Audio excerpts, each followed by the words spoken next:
रायगड जिल्ह्यासह देशातील क्रीडा, मनोरंजन, सामाजिक आणि देशातील ठळक घडामोडींसाठी पाहत रहा रायगडचे लोकप्रिय न्यूज चॅनल रायगड वैभव न्यूज। पोलादपूर महाबळेश्वरकडे जाणाऱ्या रस्त्याची झाली चाळण। रस्त्यावरील खड्ड्यांकडे सार्वजनिक बांधकाम खाते लक्ष देणार कधी? पोलादपूर पासून 5 किलोमीटर अंतरापर्यंत महाबळेश्वरकडे जाणाऱ्या रस्त्याला मध्येच फोडून नळ पाणी पुरवठा योजनेच्या पाईपलाईन टाकून रस्त्याची फार मोठ्या प्रमाणात दुरावस्था केलेली आहे।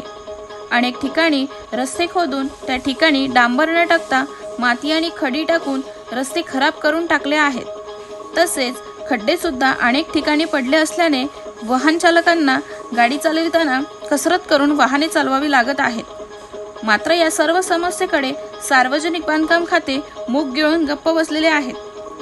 रस्त्यात खड्डे आणि सार्वजनिक बांधकाम खाते रस्त्याच्या कडेला असलेली झाडे झुडपे तोडण्याचे सध्या काम करीत आहेत। या खड्ड्यांकडे सार्वजनिक बांधकाम खात्याने लक्ष द्यावे आणि ताबडतोब हे खड्डे भरावेत, अशी मागणी या मार्गावरून प्रवास करणाऱ्या वाहन चालकांकडून होत आहे। ब्युरो रिपोर्ट, रायगड वैभव न्यूज, पोलादपूर, रायगड।